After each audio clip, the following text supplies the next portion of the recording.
marcher aussi. Oui, oui, oui. Celui-ci marche, oui.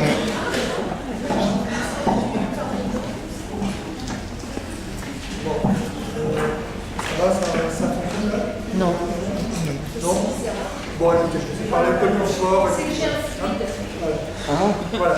Bon, c'est pas très grave. Juste quelques mots avant pour dire que ce qu'on a entendu juste avant la pause par Michel Dvorka, évidemment, nous parle énormément sur l'ensemble de nos activités et de notre réalité même fédérale, avec toutes les difficultés qui existent, pas seulement en France, mais pas mal en France, on peut dire, à faire participer les individus à une action collective. Peut-être avant tout que l'idée même d'association et d'association doit être repensée par les jeunes générations en ce début de XXIe siècle. Mais c'est vrai que c'est extrêmement, c'est une de nos préoccupations quotidiennes, d'arriver à faire participer les collègues et à mettre en adéquation le déclaratif sur ce qui se fait en réalité. Mais c'est vrai aussi dans les classes, on aura peut-être l'occasion d'y revenir au cours de ces journées. Un des enseignements, me semble-t-il, fort de la recherche dont je vous ai parlé tout à l'heure, culture d'enseignement et culture d'apprentissage, c'est justement la persistance forte de pratiques dans les classes, de pratiques pédagogiques qui correspondent à des habitus transmis très spontanément par les collègues et qui sont très souvent en décalage avec, d'une part, leur propre déclaratif. Qu'est-ce que je dis que je fais et en réalité qu'est-ce que je fais dans la classe, et aussi comment je me positionne par rapport au discours méthodologique dominant sur, par exemple, les approches communicatives et encore plus les approches actionnelles, et comment je le dis. Je dis que je le fais plus ou moins, ou bien je dis que finalement je ne le fais pas vraiment et je ne suis pas à l'aise d'être obligé de le dire. C'est très intéressant à voir justement ce jeu entre le local et la préconisation globale que nous portons plus ou moins, en tout cas en venant de la parole occidentale sur ces questions-là. Voilà, alors bon, je ne vais pas continuer plus loin là-dessus, mais simplement pour rappeler à ceux qui ne le savent pas, que la Fédération internationale, donc des professeurs de français, joue un rôle important dans la promotion et la diffusion de la langue française dans le monde, et que nous, on ne vit pas cette affaire-là comme quelque chose de honteux, de passéiste, etc. Mais que, comme on le fait dans un esprit justement de coopération et de contact ouvert avec les autres langues avec lesquelles le français est en contact, on a au contraire, un petit peu comme le disait Dvorka tout à l'heure, le sentiment qu'en fait on contribue à proposer une autre offre éducative et que c'est évidemment aux gens après à choisir ce qui les intéresse. Donc comment on fonctionne? On fonctionne à cet échelon fédéral que nous représentons ici pratiquement presque au complet. Nous avons un vice-président en Belgique, Raymond Goulart, et une vice-présidente en Inde que vous connaissez aussi, Anora Dalaglé. Et puis voilà, c'est à peu près ça. Il y a deux personnes qui travaillent en plus de l'UNI, exactement, à ce qu'on pourrait appeler la centrale, si vous voulez, et puis c'est tout. C'est-à-dire que le travail réel, il se fait ou il devrait ou il doit se faire au niveau des associations elles-mêmes. Et donc nous sommes fondés en effet sur le bénévolat. Là encore, c'est peut-être un terme qui commence à devenir un peu vieillot, mais nous on y croit encore, heureusement, parce que sinon, si on perd la foi, il n'y a plus qu'à arrêter carrément. Mais un des problèmes que nous avons, justement, c'est de savoir comment se valorise le bénévolat, comment il se comptabilise. Quand on nous parle, par exemple, maintenant, j'imagine, des questions du type quel est le modèle économique de la SPF, qui me fait rigoler doucement, il est un peu jeune, mais bon, quand même. Si on comptabilise le nombre d'heures et de jours de travail que tous les collègues bénévoles font, en effet, c'est un modèle économique très économique. Alors, ce que nous essayons de faire, c'est que la voix des collègues se fasse entendre auprès des autorités qui ont à décider des actions de politique linguistique. Et ce projet que nous avons de livre blanc, il est fait en effet pour ça. Il est fait, disons, sa finalité, c'est celle-là, mais c'est aussi une finalité interne. C'est aussi une façon pour nous, comme je vous l'ai dit tout à l'heure, d'animer le réseau, c'est-à-dire de faire que les gens qui sont associés, qui viennent dans les associations, se disent mais on fait quelque chose ensemble, on a le projet de faire quelque chose ensemble et de dire quelque chose.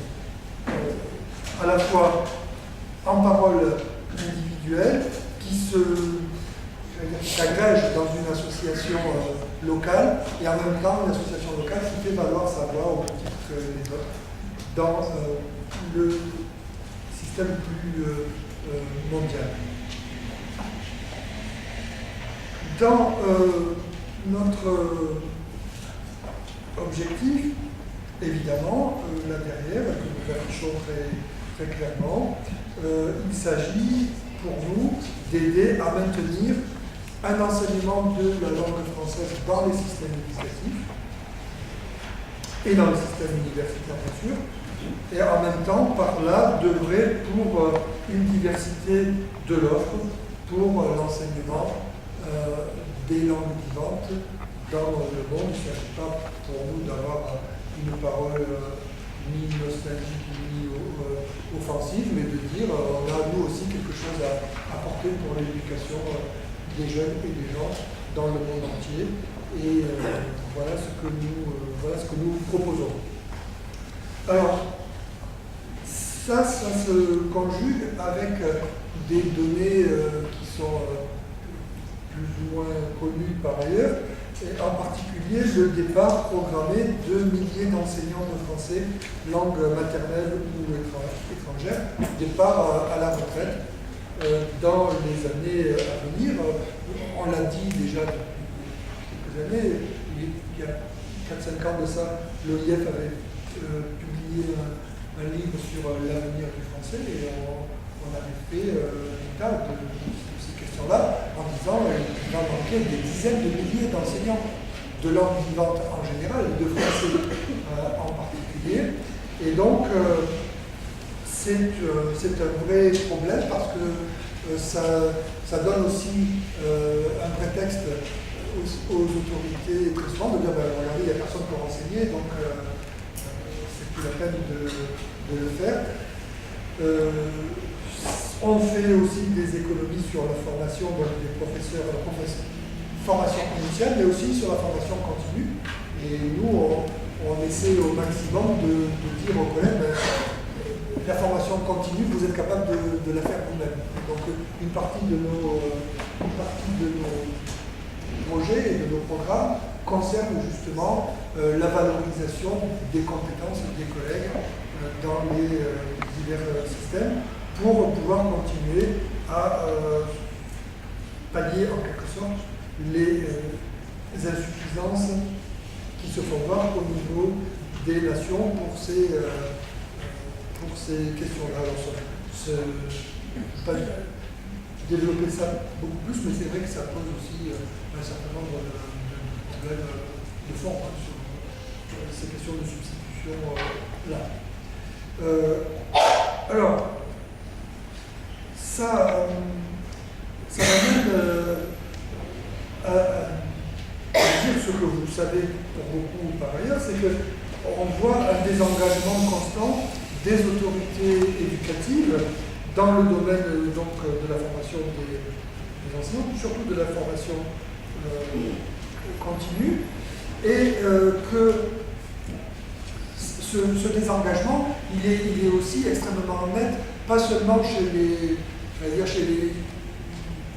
dans les pays où le français est finalement un choix, comme ça peut être, on va dire par exemple l'Allemagne, le Royaume-Uni ou ailleurs, mais aussi dans les pays de langue maternelle française. Et là, c'est évidemment beaucoup plus compliqué. Alors, qu'est-ce que nous avons fait, qu'est-ce que nous faisons? Je vous l'ai dit en 2 mots tout à l'heure. Le bureau actuel de la fédération a décidé d'initier un projet qui va être un petit peu le pendant du projet culture d'enseignement et culture d'apprentissage que nous avons développé dans les 4 ou 5 années précédentes, pour dire donc aux décideurs, ben voilà notre voie à nous, la voie montante si vous voulez, ascendante, c'est celle-là, voilà ce que nous voyons, voilà ce que nous constatons, et puis pourquoi pas voilà ce que nous préconisons également. Ce projet-là, il a rencontré un écho très favorable, très rapidement, auprès de l'OIF, parce que l'OIF essaie aussi, l'Organisation internationale de la francophonie, l'OIF essaie constamment d'avoir des données fiables qui lui permettent, elle aussi, c'est pas un organisme autofinancé, l'OIF, d'avoir une voix politique importante auprès des gouvernements qui la mandatent. Et comme vous le savez, elle dispose d'un outil qui est important pour ça, c'est l'Observatoire du français, qui est donc dirigé par François et qui publie régulièrement, tous les 2 ans, un rapport sur l'état de la langue française. Donc on a travaillé et on commence à travailler avec eux de façon très précise. Je crois que les autorités francophones, représentées par l'OIF, sont tout à fait conscientes que l'enseignement du français, c'est un élément majeur, prioritaire pour le développement de l'espace francophone par lui-même. Et comme vous le savez, l'espace francophone politique, il a pris une place un petit peu disproportionnée par rapport à l'espace francophone linguistique proprement dit. On a pu s'interroger récemment sur l'entrée de certains pays dans la francophonie. Et de temps en temps, il faut faire des piqûres de rappel. En quelque sorte, ça a été fait à Québec en 2008 et régulièrement sur les engagements que les États qui veulent entrer dans l'organisation de la francophonie finalement doivent tenir pour dire oui, en quelque sorte, quel est notre degré de francophonie, où est notre francophonie. Alors, dans cette mesure-là, je veux dire, on intéresse bien sûr l'OIF. On est aussi tout à fait conscient de se retrouver dans ce système donc, de mondialisation dont on a parlé tout à l'heure, même si le mot qui a été utilisé, plutôt le mot globalisation, c'est pas forcément celui que moi je préfère, mais bon, apparemment c'est celui qui fonctionne. On est donc sur un marché des langues sur lequel les associations de professeurs de français essayent de trouver les moyens les plus adéquats pour que leurs autorités respectives, locales, tiennent compte le plus possible de cette offre différente. Et donc, l'objectif de chacune de ces associations, ou en tout cas l'objectif que nous, on leur propose, mais qui ne nous est pas venu comme ça, dire, une quelconque révélation, c'est simplement parce que ce qu'on entend, ce qui percole du terrain, qui revient jusqu'à nous, c'est qu'il est tout à fait nécessaire de construire des plans d'action pour s'inscrire dans une action politique à moyen terme et même à long terme. Et donc, il s'agit pour nous, avec les associations, de définir des priorités d'action qui soient par zone et par objectif. En effet, on ne peut pas imaginer avoir un plan mondial pour l'enseignement du français, ça n'aurait pas beaucoup de sens. Mais de voir zone par zone et le plus finement possible quelles sont les demandes, les objectifs des collègues sur place, des systèmes éducatifs aussi, et de voir comment on peut s'insérer là-dedans. Vous voyez que nous aussi, donc, on est là dans, dans la question fondamentale du colloque, c'est-à-dire avoir une vision globale, mais une vision qui ne soit pas monolithique, qui essaie au contraire de proposer des actions à un niveau beaucoup plus petit. Donc, construire de manière spécifique des plans d'action pour répondre aux besoins constatés, que ce soit la baisse ou l'augmentation des effectifs d'apprenants, ça existe. Si on prend le cas de la Chine, par exemple, dont on parle beaucoup, il y a une explosion véritablement de la demande d'enseignement du français, en particulier au niveau universitaire. Et là, il y a vraiment un grand potentiel de... En Inde, oui, on a fait un colloque, un congrès régional l'année dernière à Chennai, on a eu quand même à peu près 400 participants, dont plus de 200 profs indiens eux-mêmes qui se sont déplacés. Et là, voilà, dans des pays comme l'Inde ou la Chine, on ne peut pas dire que le français soit en régression, bien au contraire. Donc, quand on nous parle globalement du déclin de l'enseignement du français, nous on dit qu'il faut y regarder de plus près. C'est sûr que les choses évoluent, ce n'est pas forcément aux endroits où traditionnellement c'était plus, où on était plus présent que ça fonctionne encore. Mais en même temps, là aussi, ces collègues, ils ont des besoins de formation et aussi des besoins de représentation par rapport à leurs autorités. En Inde, ça fonctionne déjà pas mal du point de vue associatif. En Chine, il y a encore beaucoup à faire.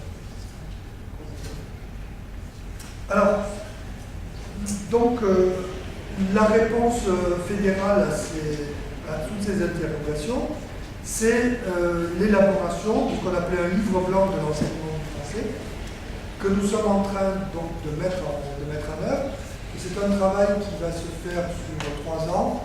On espère en fin 2015 passer à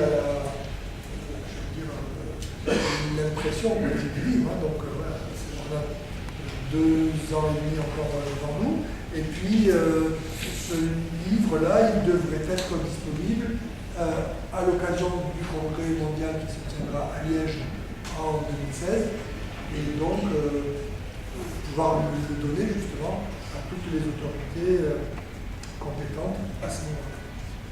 Alors, qu'est-ce qu'on cherche à savoir? On cherche à avoir une connaissance précise de la situation du français dans chaque pays et dans chaque région. Et on va essayer donc de fournir ce que les professeurs de français sont capables de récolter eux-mêmes comme renseignements sur place. Donc, la situation de la langue française, le nombre d'apprenants, le nombre d'enseignants, donc une analyse classique, je dirais, quantitative et qualitative. les choix de politiques linguistiques et éducatives qui sont faits. Si on a le temps, je vous projetterai peut-être le questionnaire pour voir un peu le type de questions qui ont été proposées. Par exemple, en termes de francophonie, si un pays est inscrit à l'OIF, il a normalement un certain nombre d'obligations à remplir, les profs de français vont dire, vont aller vérifier ça. Est-ce que véritablement vous le faites ou vous ne le faites pas? Et on va le dire, on va l'écrire. Les dispositifs d'enseignement en termes d'horaire, de programme, etc., ce que nous avons déjà pas mal exploré avec la recherche précédente, mais là on va essayer de le voir à plus grande échelle.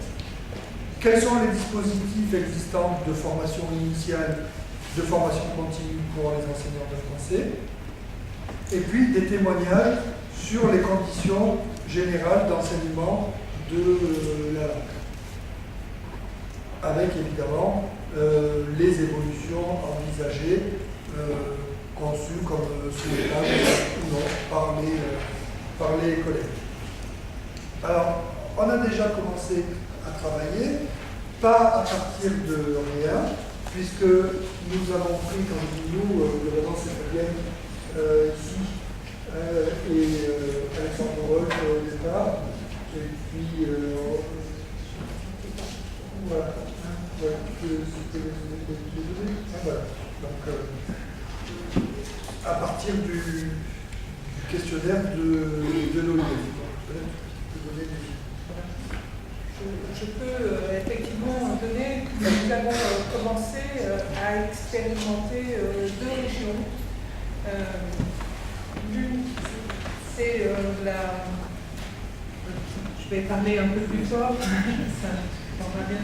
Nous avons lancé le livre blanc avec une expérimentation parce qu'au départ, on ne savait pas comment le projet allait se dérouler et on voulait vérifier grandeur nature avec nos associations la faisabilité d'un tel projet. Donc on a choisi et sélectionné deux zones. L'une qui est l'océan Indien, parce que nous avions effectivement la possibilité, en termes de nombre de pays et de ressources humaines, de pouvoir conduire ce travail avec les associations. Et ça a permis de voir effectivement qu'au niveau de certaines associations, il y avait beaucoup plus de difficultés à analyser les conditions socio-linguistiques de l'enseignement du français, qu'au niveau des statistiques, par exemple, on n'arrivait pas à avoir des données fiables. Et l'autre zone, qui est une zone beaucoup plus vaste, puisque ça couvre toute l'Europe centrale et orientale et la Russie, et comportait plus de 28 associations de professeurs de français. Donc ces deux zones nous ont permis de tirer un certain nombre d'enseignements, de pouvoir faire évoluer le questionnaire qui va vous être présenté très rapidement, et de pouvoir montrer que ce projet mobilisait fortement les associations, amenait des données au niveau de l'Observatoire de la langue française qui était assez inédite. Par exemple, les conditions de salaire des enseignants de français, qui ressortaient pas toujours de manière bien évidente dans les rapports, l'inscription d'une grande précarité aussi pour ces zones-là. Et en même temps, effectivement, une véritable interrogation sur les dispositifs de formation initiale qui évoluaient et pour lesquels un point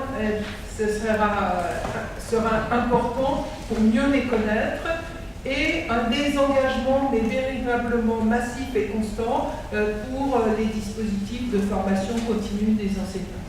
Donc voilà, nous allons continuer avec les zones puisqu'elle lançait le travail pour le français langue maternelle, sur notre commission français langue maternelle. Elle lançait le travail aussi pour le monde arabe, et ça va avec la commission du monde arabe. Sera lancée l'Amérique latine et la Caraïbe en février au moment de notre prochain congrès régional latino-américain et Caraïbes. Et ensuite Amérique du Nord et Asie, Pacifique et Afrique, bien évidemment, pour lesquels on aura un travail en collaboration avec l'Université Paris 3. Ce qu'il faut bien voir aussi dans ce projet, c'est que c'est à la fois un projet classique. On a commencé à fabriquer un questionnaire. On n'est pas parti de rien, parce qu'on est parti du questionnaire de l'OIF qu'on a élagué, mais on a fabriqué aussi notre propre questionnaire qu'on a greffé là-dessus. Et dans un premier temps, on a fait ce qu'on fait régulièrement, c'est-à-dire on teste le questionnaire. Le premier test dans une zone, comme on vous l'a dit, relativement réduite en termes d'association, c'est l'océan Indien, mais on avait là un appui de quelqu'un que vous connaissez bien, c'est Radhatia Bassel, qui faire la coordination de ce travail. On a travaillé ensuite, le premier retour c'était à la fois sur le recueil de données, mais surtout sur le questionnaire lui-même. Savoir comment le questionnaire passait, est-ce qu'il était utilisable tel quel, est-ce qu'il fallait l'améliorer, est-ce qu'il y avait du travail classique sur ces questions-là. Et puis on l'a refait sur la zone plus large donc, de l'Europe centrale et orientale. Et là aussi, on a retravaillé le questionnaire énormément. Et maintenant, le questionnaire, il est prêt, il va être mis en ligne pour que les associations puissent le travailler. Mais la deuxième chose, c'est qu'on n'est pas non plus...